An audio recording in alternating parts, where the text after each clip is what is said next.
presenta Trinchera Empresarial TV, en guerra por nuestros empleos. Muy buenas tardes, señoras y señores. Soy Agustín Barrios Gómez. Estamos en otra edición de Trinchera Empresarial.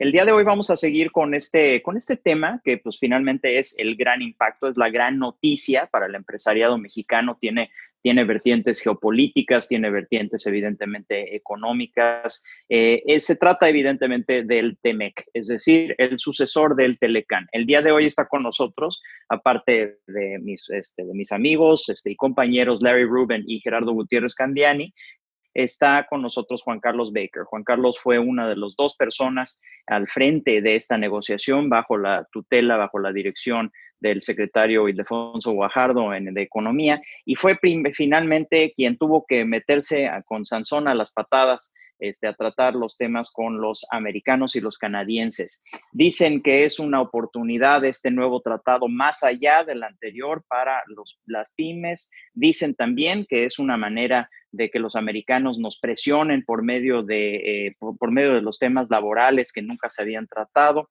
Dicen que es la salvación, dicen que es la perdición. Hay un poquitito de todo y precisamente por eso le damos la bienvenida a Juan Carlos. Si quieres, Juan Carlos, ¿por qué no nos platicas un poco el marco? ¿Qué es lo que realmente, qué es lo que ha sucedido a partir del 1 de julio que ya finalmente entró en vigor? Claro que sí. Bueno, primero de entrada, gracias por la oportunidad. Buenas tardes a nuestros amigos y amigas de la audiencia. Gracias también, Agustín, por darme la oportunidad en medio de estos tiempos de la pandemia de saludar a mis amigos, Larry y Gerardo. Un abrazo a ambos. A ver, creo que la pregunta que tú haces es muy concreta. ¿Qué ha pasado? Como que de alguna manera estuvimos mucho tiempo buscando la entrada en vigor del TEMEC, pensando que eso iba a modificar todas las condiciones del ambiente de negocios en México, o que eso de alguna manera iba a resolver todos los problemas que de manera endémica hemos tenido en los últimos años. Y la verdad es que eso se tiene que ver con un grano de sal. A lo que me refiero es lo siguiente. Creo que no hay duda de que el hecho de tener el TEMEC aprobado da una idea de certidumbre hacia adelante. Creo que también al mismo tiempo el TEMEC nos hace privilegiar esta relación que tenemos con Estados Unidos en medio de un contexto de guerras comerciales, independientemente de los resultados de la elección del próximo noviembre, que seguro lo tocaremos en un instante. Pero creo que al mismo tiempo también debemos darnos cuenta que después del 1 de julio, lo que ha sucedido es que esa certidumbre o esas garantías que México ha estado buscando, que son sin duda indispensables para realizar negocios en el país, también han venido, la contraparte de eso, es que también han venido a implicar un mayor nivel de obligaciones para nuestro país. Y eso creo que no podemos dejar de soslayarlo. Primero porque, como quedó muy claro en la discusión del tema automotriz, que capturó mucho la atención pública, pues nuestro gobierno, nuestros empresarios van a tener que hacer mayores inversiones, van a tener también que desarrollar proveedores en la región en un contexto, insisto, de debilidad económica. Eso implica inversiones y eso implica también tiempo.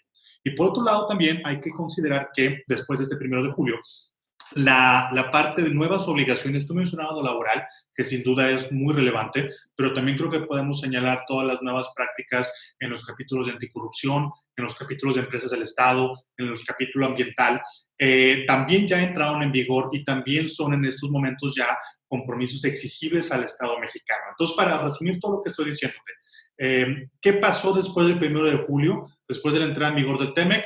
Cierto, México ganó en términos de certidumbre, ganó en términos de tranquilidad para hacer negocios, de proyección, pero eso solamente va a continuar si nosotros todos como sociedad, gobierno, empresas, sindicatos, ONGs, etcétera, nos ponemos las pilas y cumplimos con las nuevas obligaciones que ahora tenemos. Pretender que todo va a continuar igual y que esta negociación y estos procesos tan tortuosos que vivimos simplemente fue un mal recuerdo, creo que eso sería un error muy grave.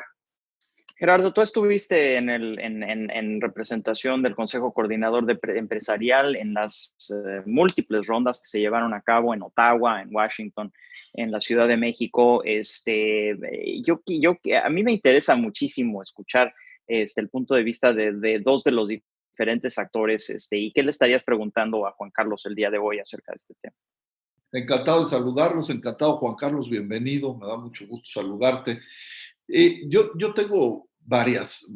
Primero, sentimientos encontrados y frustraciones. Primero porque me da mucha rabia que este gran equipo técnico durante décadas que se fue formando y que era reconocido a nivel mundial, pues se haya desintegrado. La realidad es que México tenía una fortaleza impresionante a nivel internacional, a nivel de negociaciones, a nivel de tratados, y hoy ya no existe. Y eso también pues me preocupa porque al final ese frente, ese todo equipo, pues hoy hubiera sido muy necesario ante lo que comentaba Juan Carlos, ante toda esta nuevas retos y exigencias que tiene el Tratado de Libre Comercio en temas de anticorrupción, laboral, ambiental.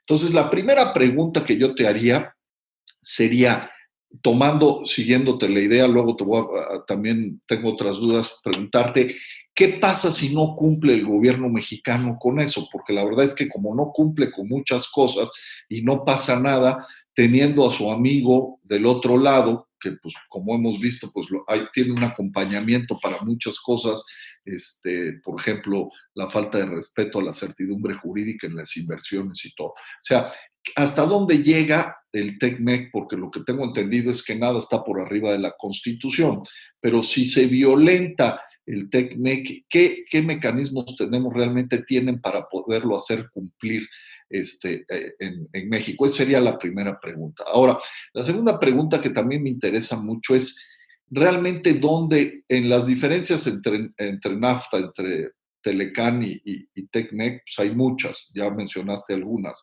pero ¿dónde realmente ganamos? ¿Ganamos en alguna? O sea, o realmente fue una negociación donde al final se cedió de más, donde eso lo sé, no sé, el cuarto de junto no fue tomado en cuenta, ni muchos de los especialistas que habían venido con negociaciones con gran experiencia, y acabó por firmarse un tratado, pues casi en lo oscurito, sin que muchos de los protagonistas que venían trabajando décadas atrás, pues se tomaran las decisiones finales. Entonces, esas serían las dos grandes preguntas. ¿Qué pasa si no cumplimos? Que pues es muy probable que no se haga.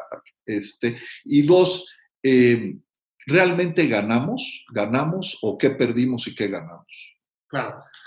Voy a tratar, de hecho, gracias por las preguntas, Gerardo, sin duda creo que son muy relevantes. Voy a tratar, de hecho, de juntarlas, si me lo permites, porque de hecho la respuesta va muy de la mano. Primero, yo creo que tenemos que ser conscientes de que efectivamente había en Estados Unidos un sentimiento de que el Telecán original, de que México no había cumplido necesariamente con todas sus obligaciones del Telecán original, particularmente en materia de temas laborales, que como sabemos siempre ha sido un tema muy importante en la agenda particularmente del Partido Demócrata, pero ahora también con todo el acercamiento que hubo del presidente Trump, del Partido Republicano, hacia esos grupos sindicales, pues bueno, había mucha presión en ese aspecto. Entonces, primero, ¿qué pasa si no cumples? Bueno, y esto funciona en los dos lados, tanto de México hacia Estados Unidos, como de Estados Unidos hacia México y también de Canadá. Si hay un compromiso que no se cumpla, inmediatamente el país que presume que el otro no cumplió, supongamos para efectos de este ejemplo, que hay una presunción de no cumplimiento de los compromisos laborales en México por parte de Estados Unidos tiene la posibilidad de iniciar un procedimiento de solución de controversias. ¿De acuerdo?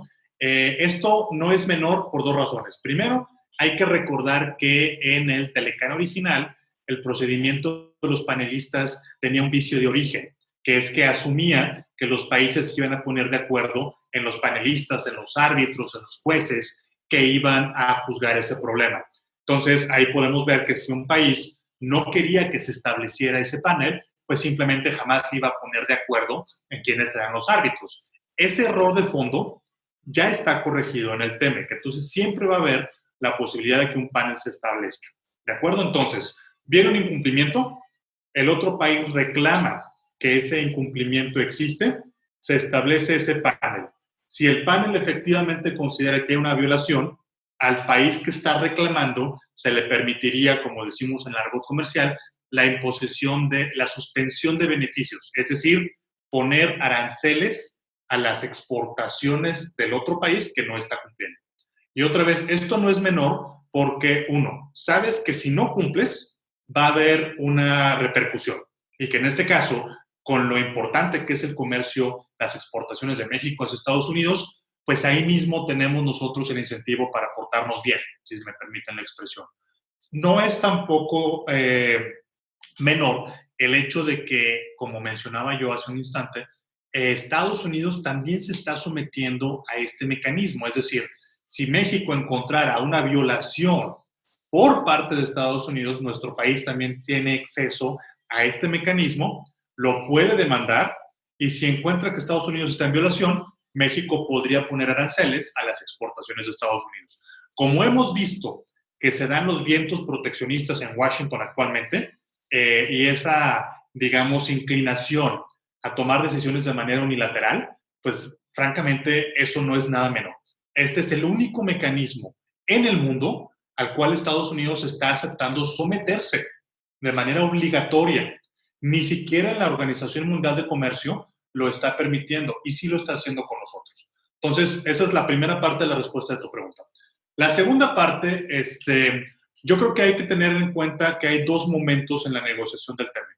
El primero, que termina con la firma que se da en Buenos Aires el 30 de noviembre del 2018, justo en el cambio de la administración, y el momento que viene posteriormente, en donde a raíz de las dinámicas políticas que había en Estados Unidos, los demócratas piden que haya cambios para que pueda garantizarse la ratificación del acuerdo en el Congreso.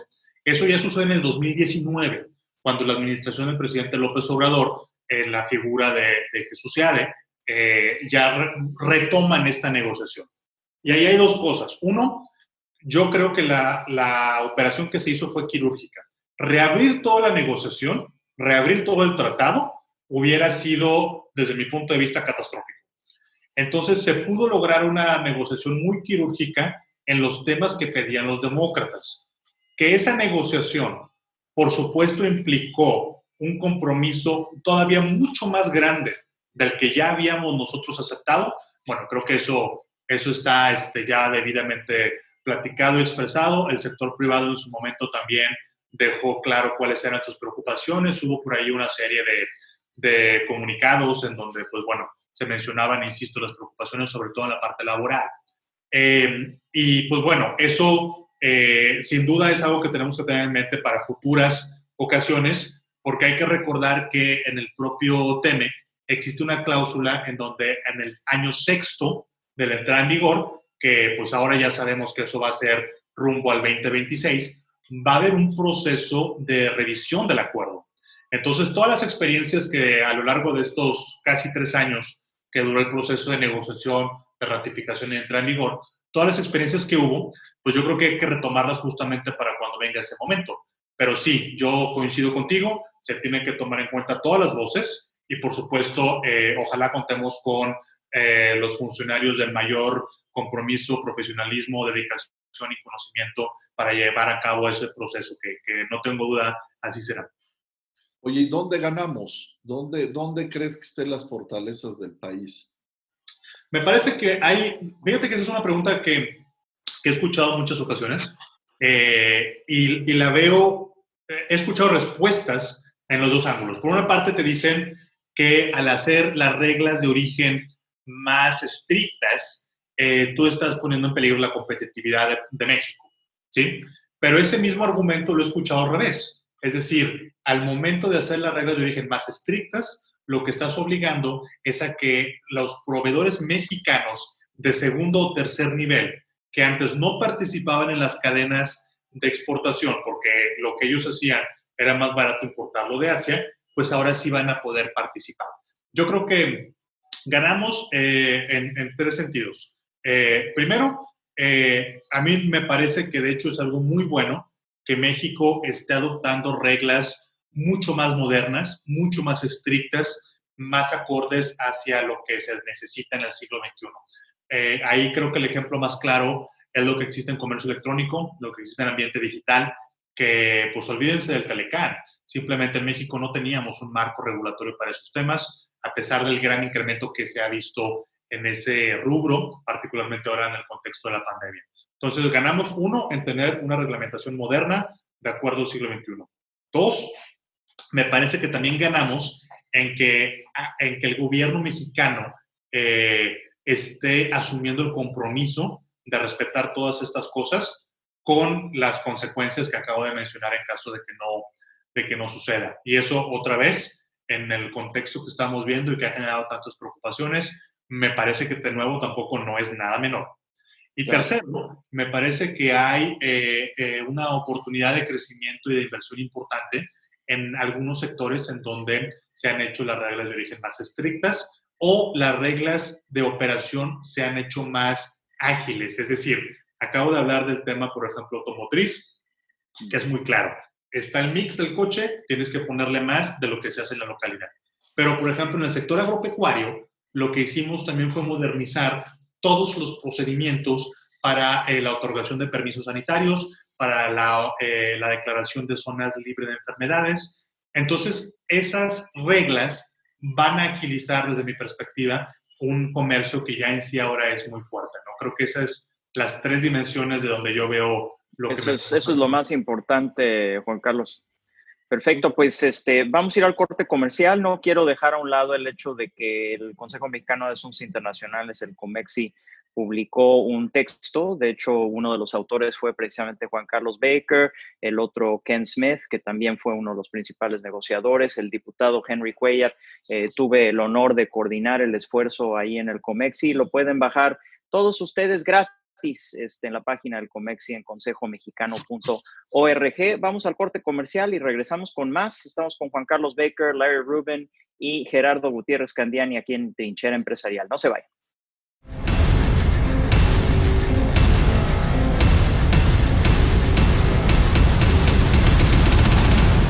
En la edición de julio de Mundo Ejecutivo, platicamos con las empresas por México, que hacen gala de su responsabilidad social con medidas para cuidar la salud y economía de sus colaboradores y clientes, además de realizar donaciones a la sociedad en general. La pandemia de COVID-19 obligó a los negocios a acelerar la transformación digital. Conversamos con las empresas líderes en tecnologías de la información, quienes nos hablan de cómo ayudan a sus clientes a modificar sus operaciones con herramientas y estrategias de vanguardia. En medio de la emergencia sanitaria, las empresas de la salud como hospitales o laboratorios registraron crecimiento en sus servicios.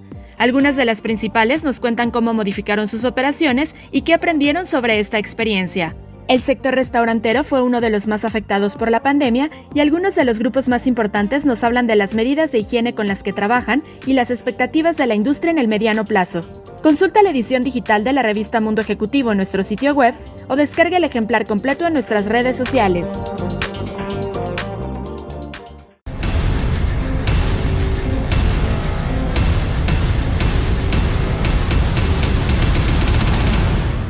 Bienvenidos de regreso en Trinchera Empresarial. Hoy tenemos un verdadero invitado de lujo, Juan Carlos Baker, uno de los principales negociadores por parte de nuestro país respecto de este nuevo tratado, el famoso Tratado México, Estados Unidos, Canadá, el TEMEC. Y pues evidentemente que estamos con mis compañeros Gerardo Gutiérrez Candiani y Larry Rubin. Y una de las cosas, Larry, que se platicaba era el hecho de que pues finalmente Juan Carlos y Ken y el secretario Guajardo tuvieron que ser los adultos en el cuarto, ¿no? O sea, se estaban enfrentando a gente que no creía en el tratado, ni en el Telecán original, ni en la libertad de comercio en general, ¿no? Gente muy brava como Lighthizer, como Pete Navarro, y la perspectiva americana. A mí me interesaría saber mucho desde ese ángulo, desde el ángulo americano y demás, ¿qué te gustaría saber por parte de Juan Carlos? ¿Qué le preguntarías a él? Pues sí, muchas gracias, Agus, y Juan Carlos, bienvenido, muchas gracias. Fíjate que como decía Agustín, yo creo que pues parte del proceso que ustedes siguieron, diferente al Telecán, en donde tú también estuviste involucrado, pues fue primero convencer que el tratado iba a ser lo mejor para las tres partes, ¿no? Y creo que fue un trabajo en conjunto con empresarios de todas las naciones y obviamente trabajando con el sector privado de la mano, ¿no? Pero particularmente uno de los temas que creo yo más innovador dentro de este TEMEC, a diferencia del Telecán, es en el sector energía. Y a lo mejor nos pudieras dar un poco de contexto, porque ya cuando se inició la negociación, pues ya estaba la reforma energética encaminada y finalmente se aprobó. ¿Qué exactamente hacia futuro se prevé en estas condiciones del TEMEC que pase con el sector energía? Y creo que ese punto de vista tuyo sería bien interesante explorar. Claro que sí, Larry. Yo creo que para entender lo que finalmente pasó con el TEMEC y la reforma energética, nos tenemos que regresar 2 pasos. Ahora sí que, como dicen en cierta película muy famosa, en un universo lejano, mucho tiempo atrás, México, Canadá y Estados Unidos habíamos negociado con los países socios en Asia el Acuerdo Transpacífico, el TPP por las siglas en inglés. Cuando llega el presidente Trump, su primera acción es retirar a Estados Unidos del TPP. Y esto lo traigo a colación porque, y esto aplica no solamente para la parte de energía, que vamos a hablar enseguida, pero aplica para toda una serie de disciplinas, incluyendo lo laboral, que hablábamos en el bloque anterior, para telecomunicaciones y para otra serie de actividades de servicios, que en su momento, en aquella negociación, México ya había consolidado. O sea, cuando México se presenta, después de que sucede todo esto con Trump y el TPP, pero cuando México se presenta a la mesa de negociación en la primera ronda del TEMEC, nosotros ya traíamos un proceso amplio, profundo, de empatar la apertura comercial con las reformas estructurales que habían sucedido en México en aquel momento, los últimos 4 o 5 años anteriores. ¿De acuerdo?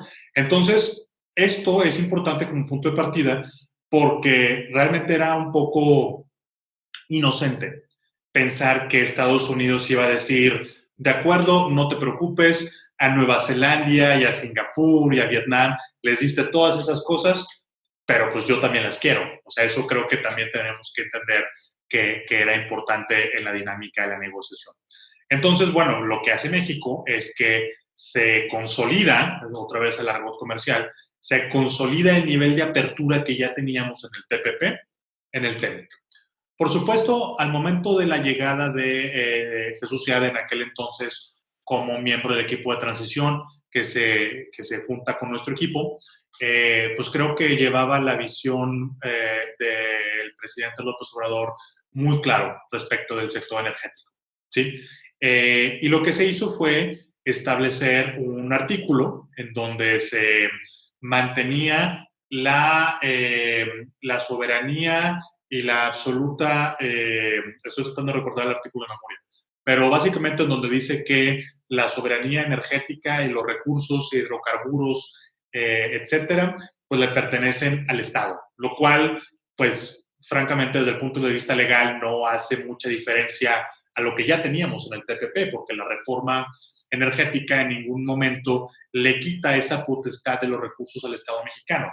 Al contrario, lo que hace es que le da al Estado mexicano un campo más grande de acción para poder decidir qué hace con esos recursos. Previo a la reforma energética, recordarán ustedes, pues el Estado mexicano estaba obligado a utilizar a CFE y a Pemex, en el caso de hidrocarburos, en el caso de electricidad, pero no podía tener pues mayor campo de acción. Entonces, todo esto para responderte, Larry, es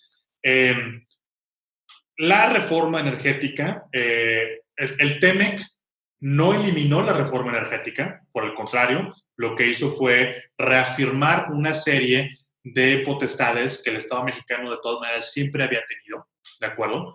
Y lo que sí hace es dar ese mismo nivel de apertura que existe en otros tratados comerciales. Yo te mencionaba ahorita el Transpacífico, pero esto mismo también lo hicimos con Europa. O sea, es un proceso en donde, como mencionaba yo en el bloque anterior, el marco regulatorio comercial de México tiene que empatar con el marco regulatorio doméstico al momento en donde tú estás negociando, porque de otra manera, piénsenlo así, pues ningún país tendría la certeza de lo que está negociando en ningún momento, porque yo me siento con el país A en este instante, negoció algo y posteriormente después echo para atrás la ley. Entonces eso pues es un poco contraproducente, ¿no?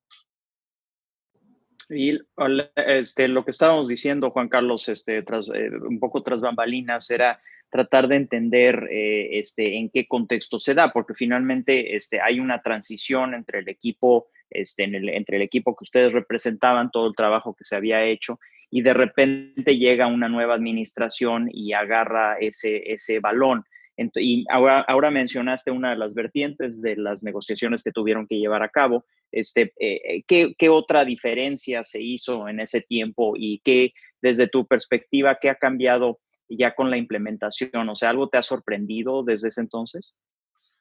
No, me regreso un instante.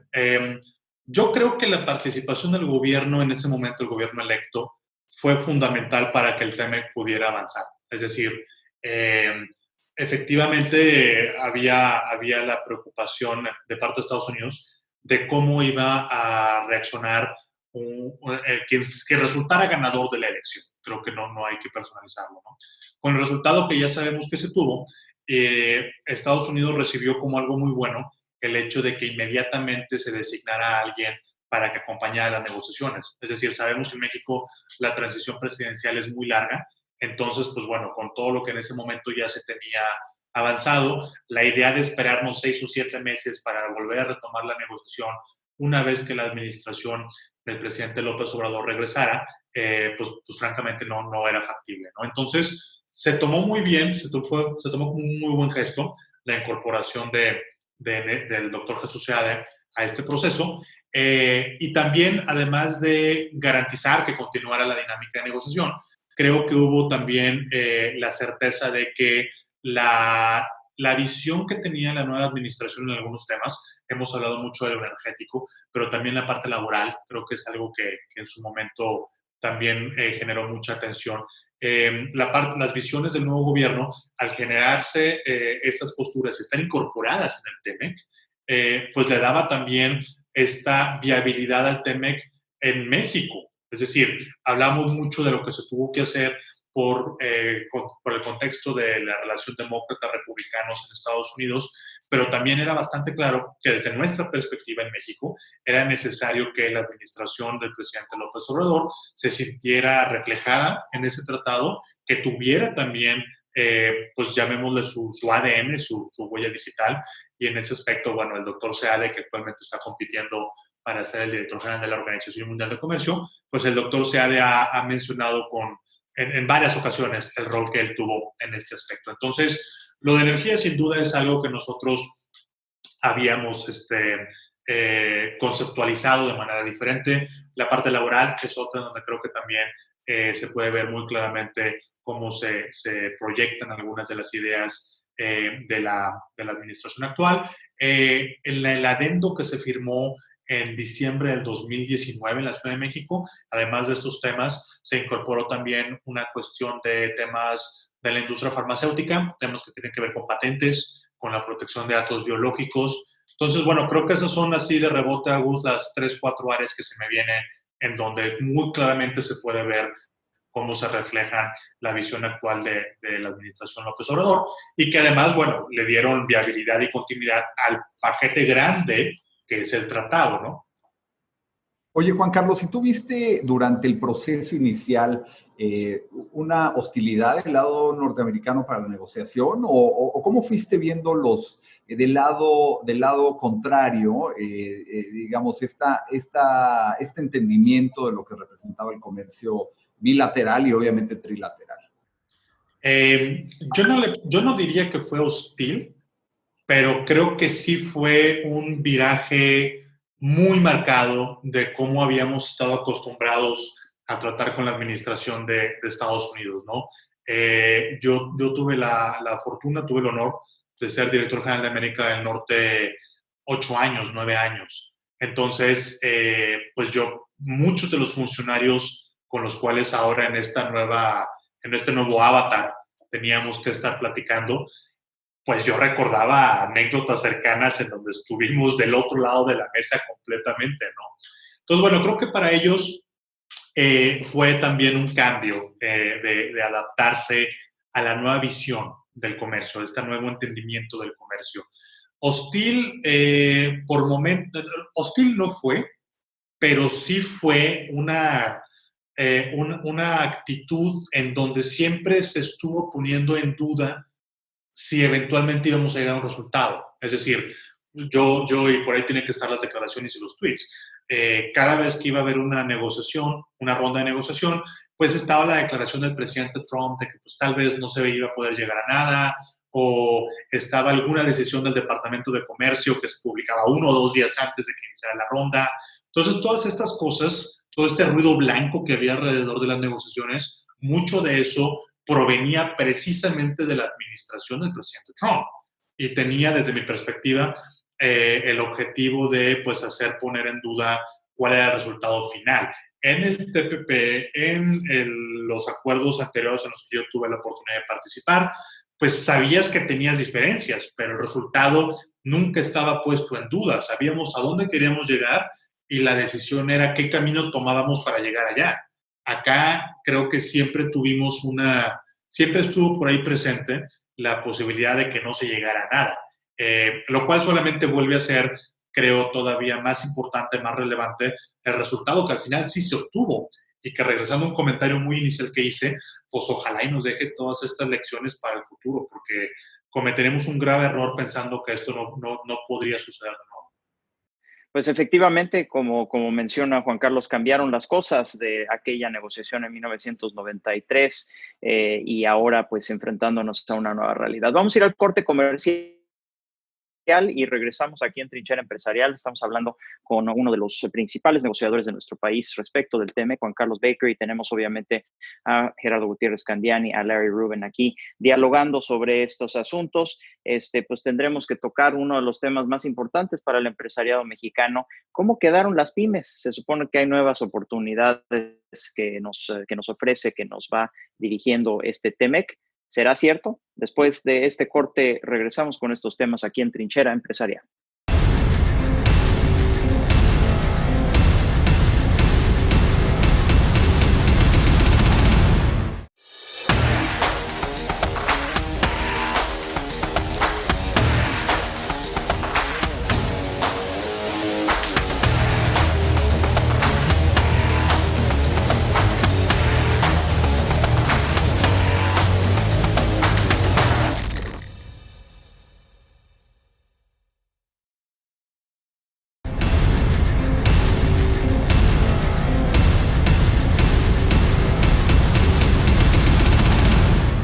Estamos de regreso en Trinchera Empresarial, hoy con Gerardo Gutiérrez Candiani, Larry Rubin, y con este invitado que nos está platicando precisamente del tema, quien es Juan Carlos Baker. Al final del bloque anterior, Larry, sé que te quedaste con alguna última duda que le querías poner aquí a Juan Carlos. Totalmente, y creo que uno de los factores importantes, Juan Carlos, o innovador de este tratado fue el apoyo a las micro y pequeñas empresas, ¿no? Y particularmente, ¿nos podrías platicar, por ejemplo, para las empresas de este tamaño, qué novedades trae el TEMEC, que yo creo que son importantes destacar? Claro, yo creo que, fíjate que así como hablábamos, Larry, Gerardo, Agus, en bloques anteriores del tema energético, del tema laboral, etcétera, uno de los pilares que en su momento se pusieron como parte de la estrategia de negociación de México era que nosotros teníamos que promover la inclusión de temas que eran importantes para México y que al mismo tiempo ayudaran a blindar mucho de las críticas que el Telecán original se había generado, ¿no? Entonces, si nosotros nos vamos al Telecán original, a pesar de que en México, de acuerdo al INEGI, el 94-95% de las unidades económicas son pymes, el Telecán original no trae una sola mención a las pymes, lo cual, bueno, pues es una falla mayúscula, ¿no? Para ahora, en el TEMEC, pues eso era algo que nosotros teníamos la intención de corregir. Que existe un capítulo de pymes como tal, y el capítulo básicamente, no me voy a meter aquí en los tecnicismos, pero básicamente establece 2 obligaciones que creo que pueden ser muy útiles para otra vez subir a las pymes al tren exportador. Primero, que se tiene que tener un centro de información, una serie de políticas completamente diseñadas y exclusivamente dirigidas para las pymes en los 3 países. Y hace poco, de hecho, la Secretaría de Economía lanzó un observatorio para las pequeñas y medianas empresas Ahí los invitamos a que vayan a la página de internet, a nuestros amigos y amigas de la audiencia, porque trae muy buena información y lo que hace es desglosar todas las oportunidades que puede haber en materia regulatoria, en materia de negocios, en materia también de vinculación. Muchas veces el problema con las pymes, además de los créditos, que pues bueno, siempre va a ser una falla grave, muchas veces el problema es la información, que no saben cómo poder acceder a estos procedimientos, qué es lo que tienen que hacer, o se les hace muy complejo navegar en todo eso sin la guía de una autoridad que, como digo, ahora tiene pues este compromiso en el TEMEC, ¿no? La segunda cosa que creo que puede ser también muy útil para esto que estamos mencionando de apoyo a las pymes y de poder subir a las plataformas exportadoras a las pequeñas y medianas empresas, pues es que otra vez al hacer que ciertas reglas demanden mayor input, mayor insumo de empresas locales, pues necesariamente vas a tener que subir a las pymes. Y otra vez aquí es mucho menos complejo de lo que parecería, porque uno piensa que para ser distribuidor de a lo mejor la industria eléctrica, electrónica o la industria automotriz, pues tú tienes que ser una empresa muy grande, una empresa muy sofisticada. Y a veces no nos damos cuenta que la vinculación indirecta de una pyme que vende a lo mejor los forros, una pyme textil, imaginémonos, que vende los forros de los asientos que posteriormente se incorporan en otra empresa más grande. Entonces, todo eso va sumando contenido para poder cumplir con la regla. Entonces, desde luego no va a suceder solito todo esto que estamos hablando. Tiene que haber una política particularmente diseñada para esto, pero la buena noticia es que a diferencia del Telecan original, en donde todas estas cosas pues no habían sido incluidos y no merecían ni siquiera una mención específica, pues ahora en el TEMEC sí fue un objetivo muy concreto que se trató de incorporar ahí. Gerardo, sé que tú tenías algunos pendientes aquí con Juan Carlos, aprovechemos, ¿no? Tanto como pendientes, ¿no? Pero sí algunas preguntas. Oye, a ver, nada más simplemente para abundar un poquito del tema que puso Larry, que son las pymes, y luego me voy a ir de lo general a lo específico, a lo sectorial. El tema, a mí lo que me preocupa el tema de las pymes, pues es que está muy bien, pero por decreto, pues no va a jalar. Aquí lo que hemos visto es que no hay una política industrial que promueva a las pymes y menos hay apoyo a las pymes. Pues en la crisis más grande económica y de salud del país, pues se han dejado morir a miles, a cientos de miles de pymes. No veo cómo vamos a hacer una política industrial con todo lo que requiere, que es financiamiento, capacitaciones, transferencia de tecnología, etcétera, etcétera, para hacer que la pyme mexicana se pueda incorporar a las cadenas de valor. Es una gran oportunidad, pero la verdad es que la veo prácticamente misión imposible y ahí te daría el comentario. Y en ese mismo sentido, por ejemplo, ¿cómo cohabita, y me corriges a ver si estoy mal, cómo va a cohabitar todas las inversiones que tenemos en el sector automotriz que tú has mencionado, sobre todo las europeas y las asiáticas, las no norteamericanas, que tienen que pasar el contenido nacional, si no mal me acuerdo, del 62.5 al 75 punto, y de ahí el 25% tiene que tener por lo menos un salario mínimo de $16 la hora cuando México está entre 4 o 5 dólares. ¿Cómo va a cohabitar nuestros tratados de libre comercio que tenemos con otros países, sobre todo, por ejemplo, con Europa, para poder mantener ese contenido nacional? O sea, ¿qué va a pasar si no lo tenemos? Vamos a perder mercado, obviamente. Entonces, para eso las pymes serían fundamentales, pero yo no veo esta incorporación que deberíamos de estar haciendo ya, bueno, que la deberíamos de haber empezado desde el año pasado, a aprovechar esto. Entonces, ¿cómo va a cohabitar? ¿Qué solución ves ahí? Y luego, por ejemplo, el tema de corrupción, ¿no?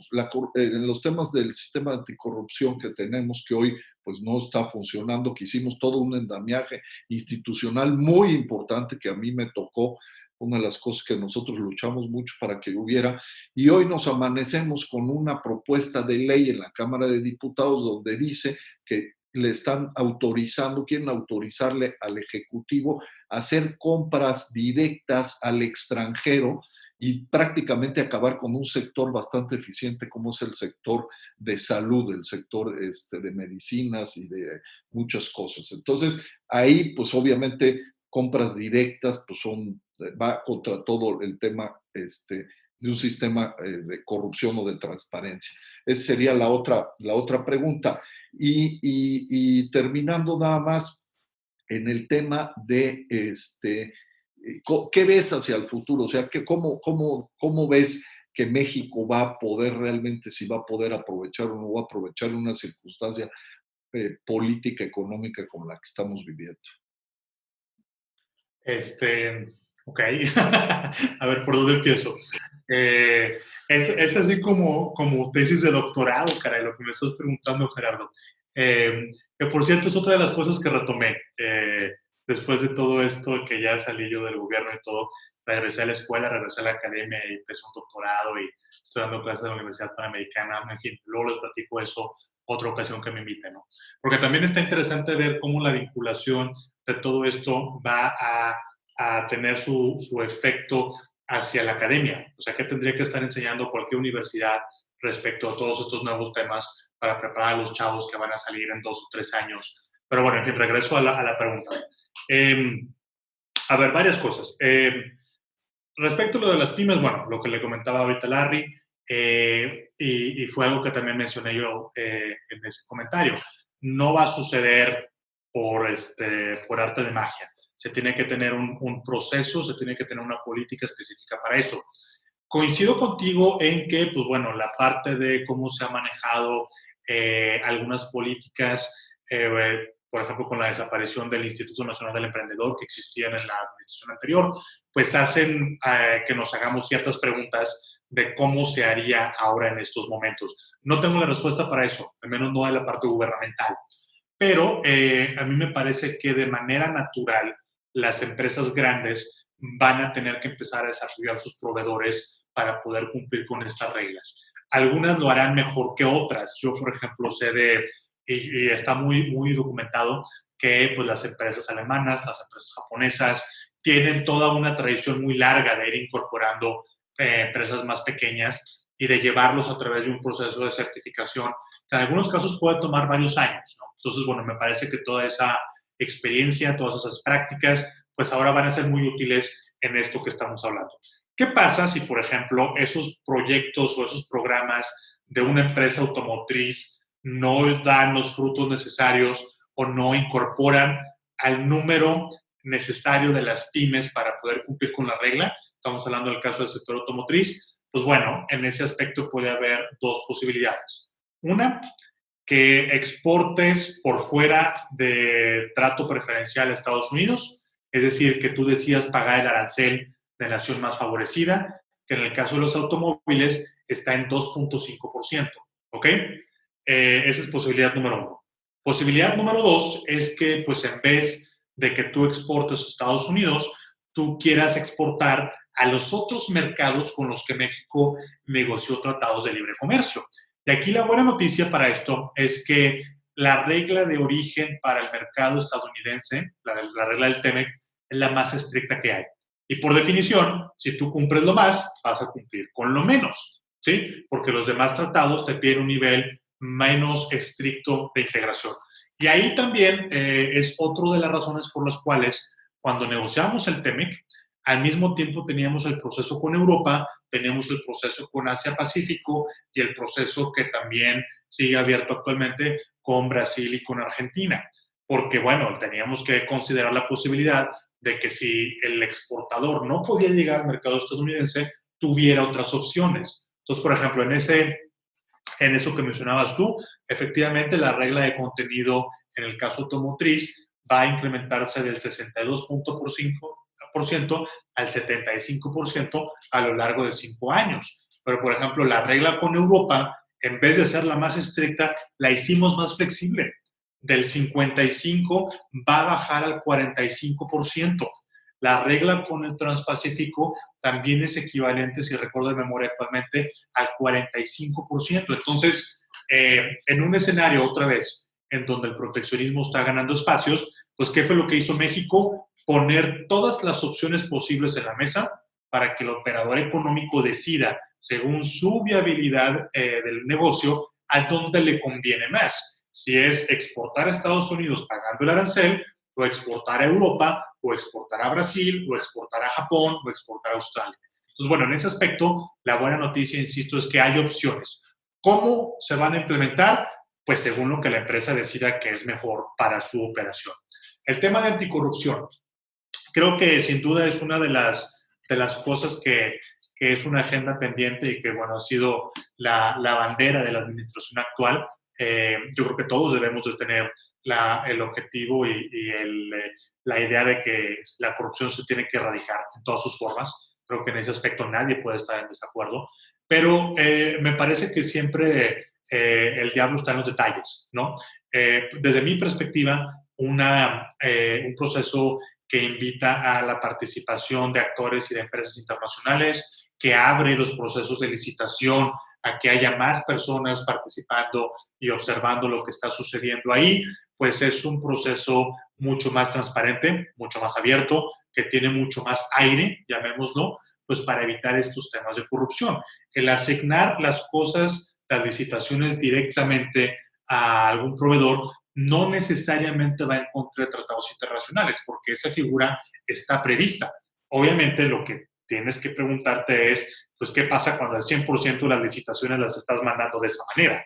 Ahí es en donde podría haber algún tipo de violación a tratados. Pero, sin duda, yo creo que la transparencia, creo que también la apertura a las licitaciones se tiene que dar. Los compromisos en materia, tú mencionabas el sector farmacéutico, pero esto es aplicable también a muchos otros sectores que hacen compras y negocios con el gobierno, están contenidos en un capítulo que se llama de esa manera, compras de gobierno, y se tienen que leer de manera armónica con las disposiciones del capítulo anticorrupción. Entonces, bueno, ahí veremos más adelante, el TEMEC, recordemos, entró en vigor hace apenas 3 semanas, recordemos que también el Telecan original no tenía estas disposiciones anticorrupción, tenía de compras de gobierno, pero no anticorrupción. Entonces, bueno, vamos a ver más adelante cómo estas disposiciones se leen de manera armónica, pero a mí me parece, insisto, que está muy bien combatir la corrupción, es un flagelo del cual tenemos que librarnos, y la mejor manera, desde mi perspectiva, en la cual eso se puede hacer, pues es apoyándonos en la transparencia, apoyándonos en la apertura y apoyándonos también en la participación de nuestros socios comerciales. ¿Y tú crees que se va a dar? Pues es una obligación, se tendría que dar. Evidentemente, regresamos aquí al comentario inicial de qué pasa si no cumples un compromiso, pues te va a llevar a una violación de un tratado. Pero mira, más allá de eso, a mí me parece, Agus, Larry, Gerardo, que pues en temas como bueno, los farmacéuticos, sin duda, que por ahí ya Gerardo mencionaba lo que anda ahí rondando en el artículo 1 de la ley de adquisiciones, ¿no? Pero también eso se aplica a la construcción, se aplica a toda una gran cantidad de sectores en donde los servicios y las cosas que se otorgan o que el gobierno compra es para beneficio de nosotros los consumidores. Entonces, como consumidores, tenemos que demandar que el dinero se esté utilizando para comprar los productos de la mayor calidad al precio más atractivo, de manera que se utilice mejor los impuestos que nosotros estamos pagando. Entonces, más allá de si es una violación o no, eso nos tiene que llevar a que debemos de exigir más respecto del uso de esos recursos. Si además de eso lo pones a un nivel de obligación que está contenido en tratado internacional, bueno, pues el incentivo está claro. Juan Carlos, como siempre, ha sido un agasajo tenerte aquí con nosotros. Juan Carlos Baker, Larry Rubin, Gerardo Gutiérrez Candiani. Pues el día de hoy terminamos ya esta serie sobre el TEMEC, que yo creo que estarán de acuerdo que fue un cierre con broche de oro. Para quienes están preguntando acerca de si hubo conversaciones sobre si el subsecretario Seade se quedaría al frente de la OMC para no ventanar a nadie, les puedo comentar el hecho de que el consenso es que no lo obtendrá. Ya tendremos oportunidad de platicar por qué es esa situación. Y quisiera mandar un saludo en nombre de nuestro equipo a Dieter Holtz, nuestro compañero, quien está convaleciente por un tema de rodilla. Que tuvo una operación. Un abrazo, Dieter, que tengas una pronta recuperación de tu tu intervención quirúrgica. Y les recuerdo también, como lo mencionamos al principio del programa, que pueden leer un texto espectacular escrito por Juan Carlos, por Ken Smith y por un servidor sobre el TEMEC en consejomexicano.org. Esto es el COMEXI, la organización al frente de temas internacionales. También les recuerdo que la semana que entra, como todos los primeros de este martes de mes, tendremos a Verónica Vaz de nuevo aquí en nuestro panel de analistas, en nuestro panel de expertos, en nuestro panel empresarial aquí en Trinchera Empresarial. Les agradezco mucho su atención en nombre de todo el equipo de Mundo Ejecutivo y de Trinchera Empresarial. Hasta la próxima.